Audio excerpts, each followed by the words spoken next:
네, 오늘 주신 하나님의 말씀 보겠습니다. 누가복음 6장 24절에서 26절까지 말씀입니다.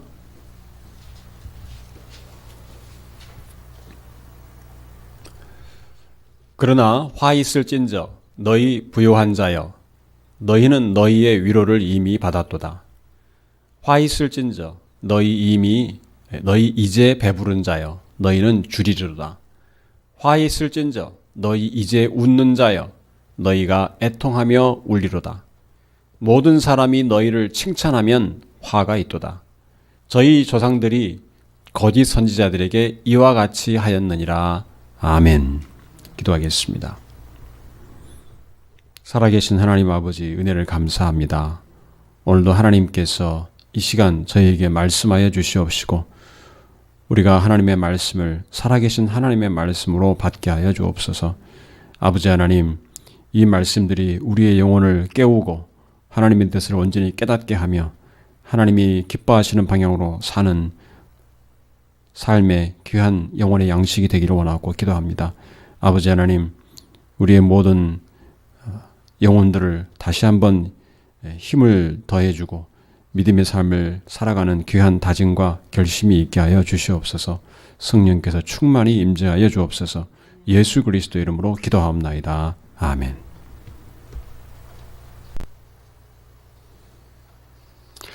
우리가 예전에 혹시 기억하실지 모르겠지만 광고 중에서 부자 되세요라는 멘트를 하는 그런 광고가 있는 것을 아마 기억하실 것입니다. 그게 참 인기가 있었습니다. 누구나 부자 되고 싶은 마음이 있기 때문에 그 말이 큰 덕담으로 여겨졌습니다. 오늘날 돈이 최고인 시대, 황금 만능주의가 된 시대에 부자가 되는 것은 누구나 좋아하는 것입니다. 그래서 서로 이제 그 이후에 사람들끼리도 부자 되세요 하는 그런 말을 하기도 했습니다. 그런데 그렇게 부자 되는 것이 좋은 것이라면 이 세상에서 가난한 자에게는 부자가 되는 것이야말로 최고의 복일 것입니다. 그런데 예수님의 말씀은 다릅니다. 지난 시간 본문 20절 말씀에 살펴보면 가난한 자에게 참된 복은 부자가 되는 것이 아니고 하나님 나라가 그들에게 복이 된다. 이렇게 말씀하셨습니다. 하나님 나라가 저희 것이며. 물론 예수님은 이 땅에 오셔서 병든 자를 고쳐주시기도 하시고 또 귀신 들린 자에게 귀신을 쫓아주시기도 했습니다. 오병이어로 5,000명을 먹이시기도 했습니다. 그러나 결국 예수님께서 우리에게 가르쳐 주시는 것은 무엇인가 하면 이 땅에서 잘 먹고 이 땅에서 건강하고 부자가 되는 것이 진정한 복이 아니라는 것입니다. 하나님의 백성이 되는 것, 천국이 진정한 복이 된다고 우리 주님께서 말씀해 주셨습니다. 그래서 앞서 21절을 보면 줄인 자는 복이 있나니 배부름을 얻을 것이며 우는 자는 복이 있나니 웃을 것이다. 이렇게 말씀하셨을 때 배부르다는 것은 단지 음식을 많이 먹어서 배부른 것만을 의미하지 않습니다. 예수님께서 우리에게 주시는 복은 이 세상에 속한 것이 아니기 때문에 그렇습니다. 오히려 오늘 본문을 보면 배부른 것, 부자가 되는 것에 대한 경고의 말씀이 있는 것을 알 수 있습니다. 24절 말씀에 그러나 화 있을진저 너희 부요한 자여 너희는 너희의 위로를 이미 받았도다. 그래서 이 말씀에 의하면 부자 되세요. 이 말은 덕담이 아닙니다. 이 세상에서 돈으로 부자 되는 것은 그 가진 돈 때문에 하나님 나라에 들어가지 못하게 될 수 있고 예수 그리스도를 믿지 않게 되면 하나님의 심판을 받게 될 수도 있습니다. 그만큼 돈이 많은 것이 하나님 나라에 들어가는데 걸림돌이 될 수도 있다는 것입니다. 그래서 우리 믿는 성도들은 이제 부자 되세요라는 것을 덕담으로 생각하지 않아야 됩니다. 오히려 예수님은 화 있을진저라고 했습니다. 하나님의 진노를 말하고 있습니다. 하나님의 경고에 대한 말씀을 잘 들어야 우리가 복을 받는 길로 제대로 갈 수 있습니다. 하나님의 이 경고를 무시하면 우리가 복을 받는 길이 아니라 하나님의 진노를 받는 길, 잘못된 길로 가기가 쉽습니다. 그런데 사람들은 교회에 와서 화를 당할 것이다, 심판당할 것이다, 회개하라, 이런 말씀들을 별로 좋아하지 않습니다. 자기의 잘못들을 지적하고 들추는 말씀들을 좋아하지 않습니다. 그저 하나님께서 은혜가 풍성하시고 사랑이 많으셔서 당신에게 복을 주실 것입니다, 이런 내용을 듣기를 좋아합니다. 하시는 일에 성공이 있을 것입니다, 이런 말을 듣기를 좋아합니다. 그러나 분명하게 예수님께서는 오늘 본문에서 복이 아닌 화가 임할 것을 말씀하고 계십니다. 하나님의 진노에 대해서 말씀하고 있는 것입니다. 그래서 우리가 하나님의 경고에 대한 말씀을 잘 마음에 새겨들어야, 그런 말씀이 나올 때마다 우리 마음에 깊이 새겨두어야 합니다. 하나님의 경고의 말씀을 무시하면 우리는 하나님의 뜻에 어긋나고 우리는 더 죄악된 길로 빠져나갈 수가 있습니다. 오늘 본문에 있는 24절에서 26절 말씀은 어떤 사람에게 화가 임할 것인지에 대해서 말씀해 주고 있습니다. 오늘 본문에 있는 말씀 중에서 부요하다는 것, 부요함, 그리고 배부름, 웃음, 이러한 것들은 예수님 외에 이 세상의 것으로 만족하는 것입니다. 부요함은 단지 돈이 많은 것만을 말하지 않습니다. 권력을 가진 자들, 자존감이 가득 차 있는 자들, 인기와 칭찬, 즉 이 세상에 속한 것으로 마음의 만족을 누리는 사람을 가리켜서 부요한 자들이라고 말씀하신 것입니다. 그래서 이 부요하면은 정신적인 만족도 포함합니다. 사실은 물질로 인해서, 돈으로 인해서 만족한 것에 그 궁극적인 것은 뭐냐면 자기 마음의 만족입니다. 자기 마음의 만족을 얻기 위해서 돈을 많이 가지려 가는 것입니다. 그래서 부요하다는 것은 결국에는 자기 마음의 만족을 얻는 것입니다. 그래서 가끔 그런 말을 합니다. 나는 물질에 욕심이 없다, 가진 것은 없어도 행복할 수 있다, 이런 말을 합니다. 선한 일을 하면서 남을 도우면서 마음의 행복을 누릴 수 있다, 그런 말들을 종종 합니다. 그러면 그런 말을 듣고, 야, 저 사람은 참 훌륭한 사람이다, 물질의 욕심도 없고 그러면서 마음만으로 행복을 누릴 수 있는 참 배울 점이 있는 사람이다, 이런 말을 할 수 있습니다. 세상에 대한 욕심을 버리고 도를 깨달으면서 마음의 평안을 얻으면 그것이 행복이다, 이렇게 가르쳐주는 그런 종교나 그런 책들이 있습니다. 그러나 성경 말씀에 의하면 그것은 진정한 복이 아닙니다. 오히려 예수님께서 그들에게 화 있을진저, 이렇게 말씀하고 있는 것입니다. 예수님에 대한 믿음이 없이 마음의 만족함을 누리는 모든 자에게 하나님의 심판이 임할 것이라고 오늘 경고하고 있는 것입니다. 오늘 예수님이 주신 말씀은 하나님 나라에 대한 가르침입니다. 오늘 같은 본문을 마태복음에서 예수님으로 인하여 받는 복에 대해서만 언급을 주로 했습니다. 그런데 오늘 누가복음에서는 누가는 복과 화를 정확하게 대조를 시켜서 말씀하고 있는 것을 볼 수 있습니다. 그래서 24절에 있는 말씀은 앞서 20절에 있는 말씀과 정반대에 대해서 말씀하고 있고, 25절 말씀은 21절 말씀과 반대에 있습니다. 줄인 자, 또 애통하는 자에 대해서, 그러나 배부른 자, 또 웃는 자로 말씀하고 있습니다. 26절은 또 22절과 23절과 반대입니다.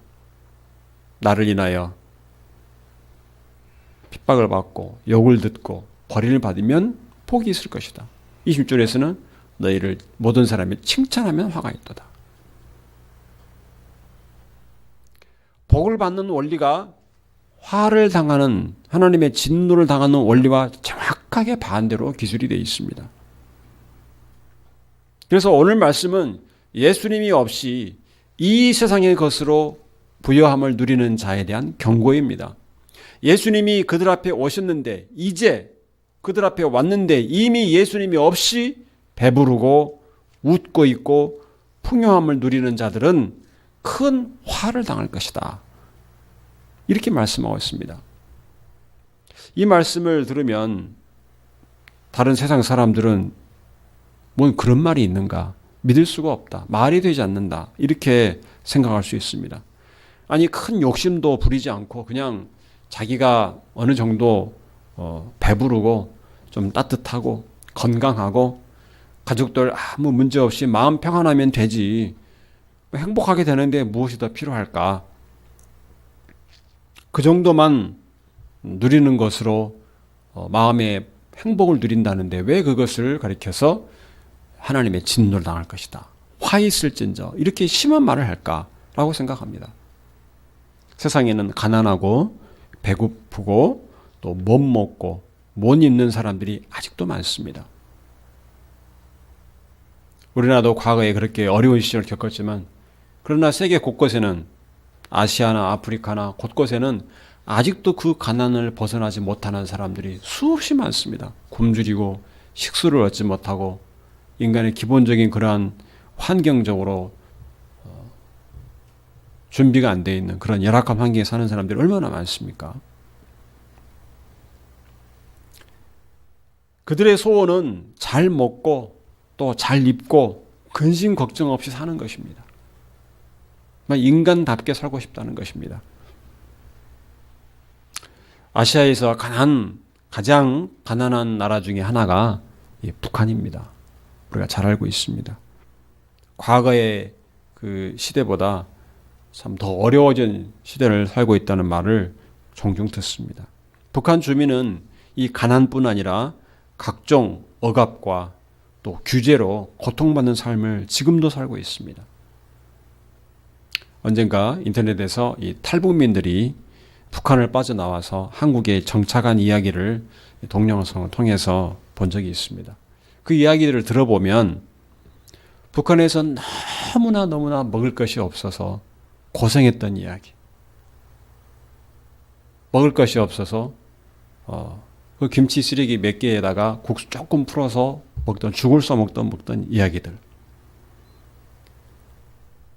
국가를 위해서 군 복무를 하고 국가를 위해서 충성을 하고 했는데 돌아오는 것이 배신이고 또 집이 없어지고 이런 것들 때문에 이제 더 이상 탈북에는 살 길이 없다. 이렇게 생각해서 중국으로 넘어가서 또 거기서 중국 공안에게 잡혀서 다시 복송된 이야기들.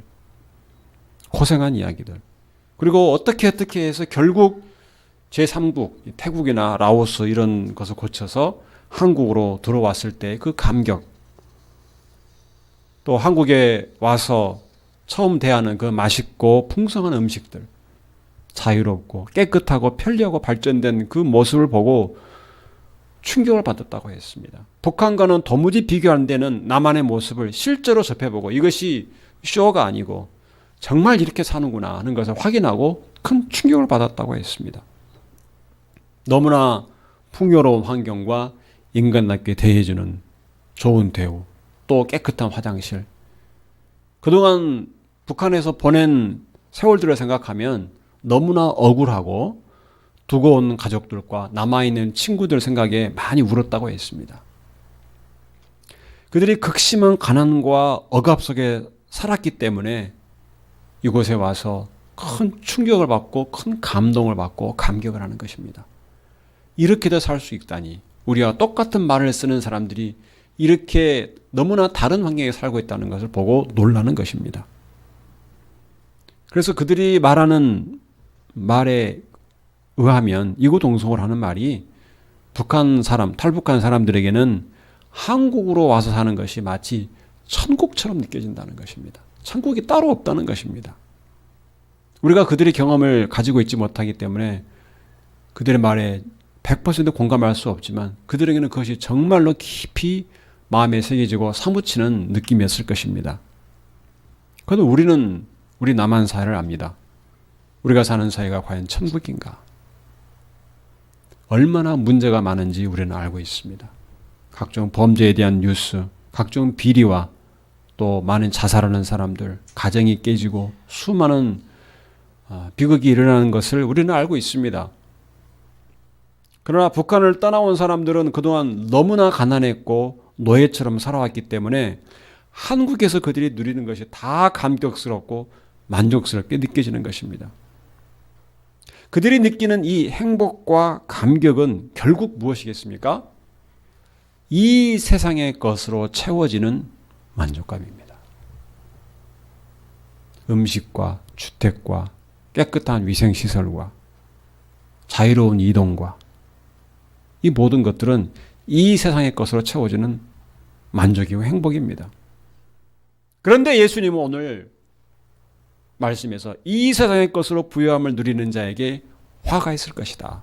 이렇게 말씀하셨습니다. 아무리 자유로운 세상, 아무리 배부르게 먹고 건강하게 산다고 해서 그것이 진정한 복이 아닙니다. 물론 우리는 어려움을 당한 사람들을 돕고 긍휼을 베풀어야 됩니다. 자유를 찾아서 우리나라에 들어온 그 탈북민들을 따뜻하게 돌보고 사랑으로 그들을 대해야 할 것입니다. 할 수만 있으면 어려움을 당한 사람들을 돕고 또 그들에게 선으로 대해야 됩니다. 그러나 예수님이 없이 가난과 굶주림과 억압과 질병의 문제가 해결된다면 그것으로 만족하는 것을 경계해야 됩니다. 성경적인 관점에서는 북한의 가난을 해결해주고 자유를 주는 것이 가장 중요한 목표가 되어서는 안 됩니다. 우리 믿는 사람들에게 있어서는.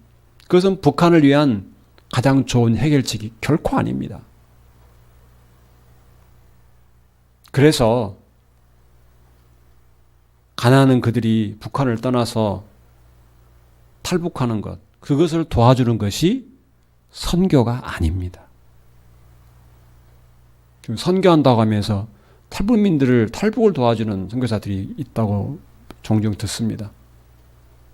탈북을 도와주는 것이 진정한 선교가 될 수 없습니다. 우리 대한민국이 천국이 아니기 때문에 그렇습니다. 예수 그리스도 안에서 누리는 천국 백성의 삶이 그들에게, 북한에 있는 주민에게, 북한을 탈북한 자들에게 가장 귀한 복인 것입니다. 예수 그리스도만이 진정한 복입니다.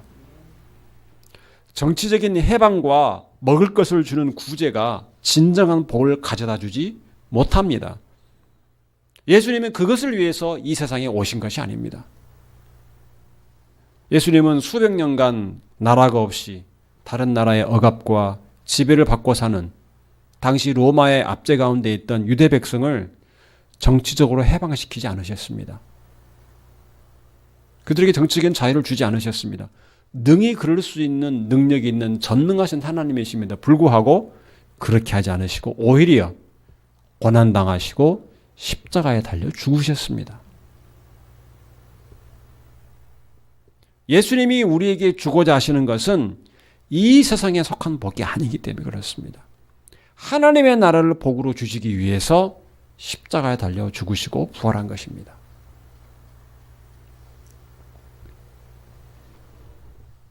대한민국 국민으로서 우리는 같은 민족인 이 남북한에 있는 많은 이산 가족의 고통과 또 아픔을 보면서 또 북한 주민들의 극심한 가난과 고통을 듣고 또 보면서 통일이 되기를 바라는 것은 당연할 것입니다. 어서 그런 때가 오기를 바랄 것입니다. 그러나 통일을 바라는 것이 하나님 나라의 복은 아닙니다. 우리는 분명하게 알아야 됩니다. 왜 하나님 아직도 통일을 허락하지 않는가에 대해서 거기에 목숨을 걸고 기도할 필요는 없습니다. 하나님의 뜻이 어디 있는지를 먼저 분별해야 됩니다. 가난에 찌들어 있는 사람이, 찢어질 듯 가난한 사람이 경제적으로 풍요로움을 누리고 사는 것은 재물을 섬기는 삶에서 달라진 것이 없습니다. 지극한 가난 속에 있는 북한 주민들이나 풍요로움을 누리면서 살고 있는 남한에 있는 우리 국민들이나 하나님이 없다면 예수 그리스도 밖에 있는 자들은 모두가 다 재물을 섬기는 사람들입니다. 무엇이 다르겠습니까? 재물을 섬기는 데 있어서 하나님을 섬기는 삶이 되지 못합니다. 그래서 통일이 된다 해도 여전히 황금만능주의가 지배하고 죄 가운데 살아가면 하나님의 심판을 피할 수가 없습니다. 그래서 우리는 참된 복이 무엇인지를 분명하게 알아야 됩니다. 세상에 있는 것으로 마음이 즐겁고 안 먹어도 배부르고 웃음이 가득한 것은 헛된 행복입니다.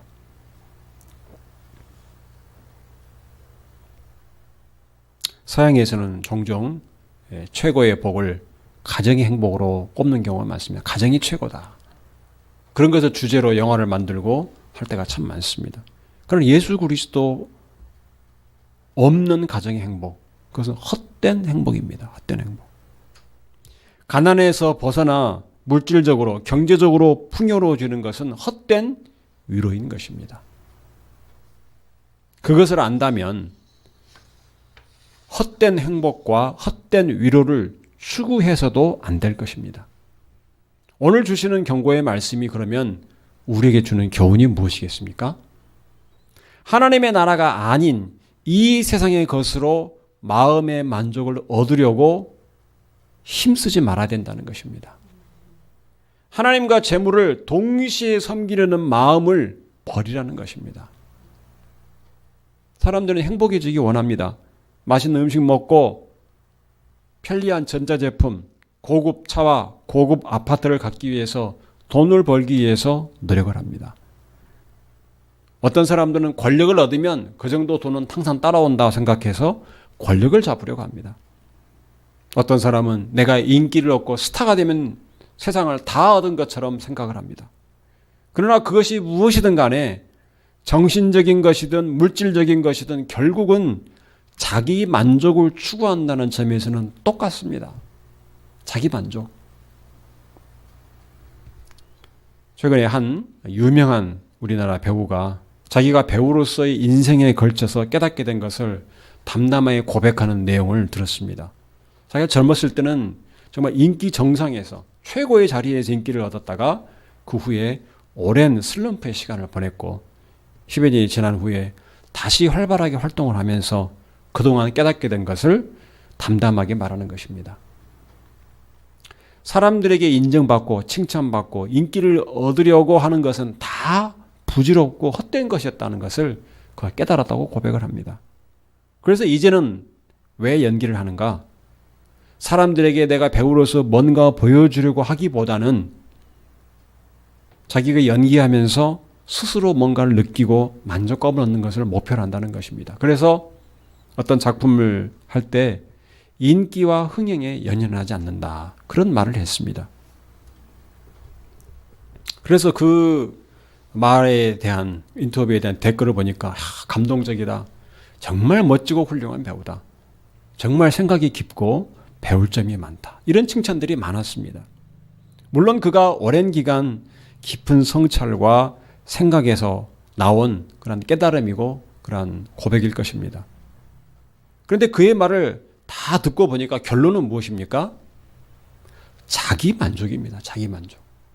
그의 결론은 자기 만족이었습니다. 아무리 사람이 인생을 걸쳐서 진지하게 생각하고 성찰하고 한다 해도 그것이 물질적이든 정신적이든 자기 만족을 추구하는 것을 벗어날 수가 없습니다. 결국은 자기 만족을 추구합니다. 그래서 자기 인생에서 최고의 판단자는 하나님이 아니고 자기 자신인 것입니다. 그래서 스스로 인생의 의미를 찾고 인생의 목적을 부여하고 인생의 가치를 정합니다. 그래서 어떤 사람은 나는 돈이 아니고 내가 가진 것을 기부하며 산다. 선행을 베푼다. 그렇게 해서 인생의 목적 의미를 부여하기도 합니다. 어떤 사람은 깊은 성찰과 수행을 합니다. 산속에 들어가서 깊은 수행을 하고 수련을 하고. 그런데 결국 결론은 똑같습니다. 자기 만족을 추구하는 것입니다. 오늘 본문의 24절에서 말하는 너희 부요한 자여, 이때 이 부요함의 본질은 결국 자기 만족인 것입니다. 돈으로 만족하든 자기의 높은 자존심으로 만족하든 사람들에게 인정하는 것으로 만족하든 사람들의 칭찬과 상관없이 스스로에 대해서 만족하든 결국은 자기가 얻는 그 무엇으로 만족하는 것입니다. 스스로 만족하는 것입니다. 그것이 부요함입니다. 이렇게 부요한 자에 대해서 예수님이 경고하십니다. 화 있을진저 너희 부요한 자여 너희는 너희의 위로를 이미 받았느니라. 자기 스스로 만족하는 사람은 예수 그리스도의 필요성을 느끼지 못합니다. 스스로 노력해서 어떤 분야의 최고의 위치에 오른 사람, 자수성가에서 성공한 사람이 겸손해서 자기를 내려놓기가 무척 어렵습니다. 자신이 이룬 성공이 자기의 땀과 수고와 노력에 대한 정당한 보상이라고 여깁니다. 그래서 아무 공로나 노력과 자격이 없이 은혜로 구원받는다는 이 복음의 원리를 잘 이해하지 못합니다. 어떻게 그럴 수 있는가? 뭔가 좋은 것을 얻으려면 거기에 정당한 대가를 지불해야 된다고만 항상 생각을 합니다. 오늘 주신 말씀을 의지해서 우리는 스스로에게 끊임없이 질문을 하고 답을 해야 됩니다. 나는 지금 무엇으로 만족하고 있는가? 내가 무엇으로 만족하려고 날마다 애를 쓰고 있는가? 늘 물어봐야 됩니다. 그것이 예수님으로 만족하는 것이거나 예수님으로 만족하려고 애쓰는 것이 아니라면 이 이상의 것으로 만족해지려고 발버둥 치고 애쓰고 있다면 우리는 회개해야 되는 것입니다. 예수님이 아닌 다른 것으로 행복해지려고 한다면 오늘 이 예수님의 경고의 말씀을 심각하게 받아들여야 됩니다. 예수님이 외의 것으로 만족하려는 시도를 버리고 마음을 비워야 하는 것입니다. 마태복음 5장 3절에서 말씀합니다. 심령이 가난한 자는 복이 있나니 천국이 저희 것이며. 천국, 이 하나님의 나라는 이 세상의 무엇으로도 부요함을 누리지 못하는 자에게, 만족함을 누리지 못하는 자에게 하나님의 은혜로 주어지는 참된 복입니다. 가난하다거나 간절하다거나 이것이 복을 받는 공로가 될 수 없고 자격이 될 수 없습니다. 그러나 하나님의 나라를 복을 받기 위해서는 자기가 가진 것을 내려놓아야 됩니다. 마음이 비워지고 마음이 가난해져야 하는 것입니다. 예수님께서 부자 청년에게 말씀하셨습니다. 마태복음 19장 21절에 말씀합니다. 네 소유를 팔아 가난한 자들에게 주라. 그리하면 하늘에서 보화가 네게 있으리라. 그리고 와서 나를 따르라. 이 세상에 가진 것으로 만족하고 있다면 그 모든 것을 내려놓고 마음을 비우라는 것입니다. 네가 그동안 마음에 만족하며 가지고 있었던 것들을 다 내려놓으라는 것입니다. 그리고 주님을 마음에 모시라는 것입니다. 이 세상의 것은 우리를 영원히 만족시키지 못합니다. 오늘 본문 25절 말씀에 화 있을진저 너희 이제 배부른 자여 너희는 주리리로다. 화 있을진저 너희 이제 웃는 자여 너희가 애통하며 울리로다. 이 세상에서 얻은 만족, 그것은 없어질 때가 있습니다. 주식 투자, 부동산 경기 침체, 또 여러 경제적인 경계의 어려움을 통해서 손해를 보기도 하고 도둑질이나 사기를 당하면서 잃어버릴 수도 있습니다. 그래서 예수님은 이 땅에 보물을 쌓아두지 말라고 하신 것입니다. 세상에서 가진 것이 많은 사람은 그것을 행여나 잃어버릴까 지키기 위해서 노심초사하고 불안합니다. 열쇠를 2개, 3개, 4개 안전한 비밀 금고를 만들고 지키기 위해서 온갖 수단과 노력을 다합니다. 그러나 이 세상의 것은 완전하게 지킬 수 있는 것이 없습니다. 오늘 말씀은 지금은 가난하지만 부자가 되고 싶어하는 사람에 대한 경고이기도 합니다. 믿는 성도는 이 세상의 것으로 만족하고 애쓰지 않아야 되는 것입니다. 그런데 믿는 성도들이 이 세상의 것으로 배부르고 싶어하는 일들이 종종 있습니다. 내가 믿음이 있다고 하면서도, 교회에 오래 다녔다고 하면서도, 신앙 경력이 많이 있다고 하면서도 자기가 가진 돈을 자랑하고 싶어 합니다. 이 세상에서 가진 지위와 권력과 인맥을 자랑합니다. 교회에 와서 그것을 인정해 주기를 바랍니다. 제가 청년 때 다니던 교회가 강남에 속한 교회였습니다. 거기는 물론 최고의 부자들이 모인 것은 아니지만 그래도 중산층 이상에 속하는 지역의 교회였습니다. 교회 목사님이 참 성경 중심의 설교를 하시고 소탈하시고 상당히 한국 교회에 영향력이 있는 분이었습니다. 그래서 교회 어떤 원칙은 가능하면 교회 시설을 편리하게만 꾸미기보다는 좀 불편해도 좀 고생이 되더라도 교회 밖에 재정을 사용하고 선교에 힘쓰는 사역을 했습니다. 그래서 담임 목사는 물론이고 또 유명 대학의 어떤 교수였던 한 장로님도 소형차를 다녔던 그런 장로님들이 얼굴을 둘 수 없을 만큼 그런 상황도 있었던 것을 기억합니다. 성도들도 목사님 앞에서 돈을 자랑할 수가 없었고 사회적인 지위나 권위를 내세울 수가 없었습니다. 그것은 신앙적으로 좋은 도전이 되었습니다. 그런데 지금 와서 한 가지 생각해보면 아쉬운 것은 뭔가 하면 그 가진 것들을 좀 더 내려놓지 못했다는 것입니다.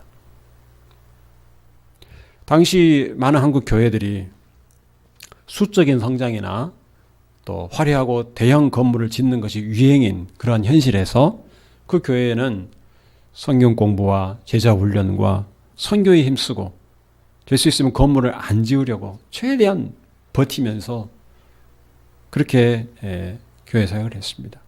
그래서 좋은 영향력을 발휘하는 목사님들이 이렇게 사역하시는 교회가 그런데 대부분 강남 지역 또는 부자인 지역에 속해 있었습니다. 이름만 하면 다 아실 만한 그런 지금은 돌아가신 분도 있지만 그런 분들이 다 강남 지역 아니면 부자인 동네에 있는 교회에 있었습니다. 그래서 세상적으로도 부유하고 지위가 높은 교인들이 상당히 많았는데 그런 교회들이 좋은 교회라는 소문이 난 결과 어떤 일이 벌어졌는가 하면 세상의 것을 다 내려놓지 않고도 하나님을 잘 섬길 수 있다. 이런 신앙이 은연중에 성도들 사이에 고차가 되는 당연시되는 그러한 현상이 있었습니다. 그것은 마치 재물과 하나님을 겸하여 섬길 수 있다는 것처럼 보일 수가 있었습니다. 그들이 가진 것을 다 내려놓는 모습은 보이지 않았기 때문에. 많은 것을 가지는 환경과 누리고 또 높은 생활 수준에 살고 있다면 우리는 주님의 말씀, 재물과 하나님을 겸하여 섬기지 못한다는 이 말의 심각성을 깊이 묵상해야 됩니다. 흔히 많이 가진 사람들은 이렇게 생각합니다. 내가 가진 돈 내가 쓰는데 누가 뭐라고 하는가? 이런 민주주의 자본주의 사회에서는 누가 뭐라고 할 사람은 없습니다. 그 말은 맞습니다. 그런데 그 가진 돈을 사용하면서 자기 마음대로 사용하면서 돈을 의지하고 돈을 즐기는 유혹에 쉽게 빠집니다. 이미 가진 것이 충분히 있기 때문에 우리가 말로는 하나님을 의지한다고 하면서도 말로는 일용할 양식을 위해서 기도한다고 하면서도 마음 한편으로는 여전히 이미 가진 것이 충분한 그것을 의지하고 있는 것입니다. 과연 자기가 가진 돈을 마음껏 사용하면서 하나님을 의지한다고 할 수 있을까? 그것은 가난한 사람이 아무것도 없는 사람이 하나님을 의지하는 것과는 다를 것입니다. 재물을 섬기지 않는 비결은 무엇인가 하면 내가 가진 재물의 주인이 내가 아니고 하나님이시라는 것을 인정하고 고백하는 것입니다. 내가 가진 것, 내가 마음대로 사용하지 않는 것입니다. 그것이 재물을 섬기지 않는 것입니다. 내 돈이 내 것이 아니라는 것을 아는 것입니다. 하나님의 것이기 때문에 하나님의 뜻에 합당한지 생각하고 사용하는 것입니다. 하나님 나라를 위해 사용하기를 힘써야 하는 것입니다. 야고보서 1장 10절에 말씀합니다. 부한 자는 자기의 낮아짐을 자랑할지니 이는 그가 풀의 꽃과 같이 지나갑니다. 부자는 오히려 없는 것처럼, 없는 자인 것처럼 살기를 힘쓰라는 것입니다. 가난한 자처럼 살기를 힘쓰라는 것입니다. 내가 가진 이 세상의 것으로 내가 만족하며 사용하지 않아야 된다는 것입니다. 내 것이 아닌 것처럼 여겨야 됩니다. 그것이 가진 것이 풍부함에도 불구하고 재물을 섬기지 않는 길입니다. 그리고 더 좋은 방법은 무엇인가 하면 나를 위해 살기보다는 주님을 위해 사는 것입니다. 내가 가진 것이 내 것이 아니라고 늘 고백하는 것입니다. 오늘 말씀에서 화가 임하는 두 번째 부류의 사람이 있는데 세상 사람들로부터 칭찬을 받는 사람입니다. 모든 사람이 너희를 칭찬하면 화가 있도다. 저희 조상들이 거짓 선지자들에게 이와 같이 하였느니라. 이것은 22절 이 3절 말씀과 반대되는 사람입니다. 자기를 위하여 사는 이 세상 사람들의 입맛에 맞기 때문에 사람들은 칭찬을 받습니다. 예수님께 속해서 세상에서 미움을 받고 욕을 듣고 버림을 받는 것이 아니고 세상의 흐름을 따라가기 때문에 그런 자에게 하나님의 진노가 임할 것입니다. 구약성경에 에레미야는 유다와 예루살렘의 멸망을 예언하고 하나님의 경고를 전했습니다. 그런데 오히려 사람들에게 핍박을 받고 잡혀서 구덩이에 갇혔습니다. 나라가 바벨론에 멸망할 것이라는 그들에게 해로운 해가 되는 말씀을 전한다는 것이 오히려 그 이유가 되었습니다. 그리고 나라가 평안할 것이다. 이렇게 거짓 선지자들이 그렇게 말을 전하는 선지자들이 환영을 받았습니다. 성도 여러분, 가난한 자에게 있어서 진정한 복은 부자가 되는 것이 아니고 하나님 나라입니다. 가난한 자이든 부자이든 하나님과 재물을 동시에 섬기려는 마음을 버려야 됩니다. 예수님을 위해 사는 사람은 재물을 섬기는 삶에서 벗어날 수 있습니다. 예수님이야말로 진정한 복임을 우리는 알아야 됩니다. 그래서 이 세상에서 부요한 자, 만족하는 자에게는 화가 임할 것이고 이 세상에 얻은 것으로 자기 만족을 추구하지 않아야 됩니다. 우리 모두가 자기 만족을 추구하지 않고 예수님으로 인하여서 만족하고 사시는 복된 삶을 사시기를 주님의 이름으로 축원합니다. 기도하겠습니다. 하나님 아버지 은혜를 감사합니다. 우리가 이 세상에 살면서 참된 복이 무엇인가를 다시 한번 깨닫게 하시니 감사합니다. 이 세상의 것으로 만족하는 자는 하나님의 진노를 받을 것이라고 말씀해 주셨습니다. 우리가 가진 것이 없을 때 이 세상의 것을 갈급해하고 이 세상의 것을 가짐으로 만족하기를 추구하는 삶을 살지 않게 하시고 오직 예수 그리스도로 만족하며 예수님이 참된 복이고 하나님 나라의 백성이 됨이 하나님 나라의 백성으로 사는 것이 참된 복임을 늘 잊지 않게 하여 주시옵소서. 하나님과 재물을 겸하여 섬기지 못한다는 주님의 말씀을 마음에 깊이 새기게 하여 주시옵소서. 주님 안에서 만족하며 주님 안에서 승리하며 이 세상 가운데서 살아가는 성도들 되게 하여 주시옵소서. 예수 그리스도 이름으로 기도하옵나이다. 아멘.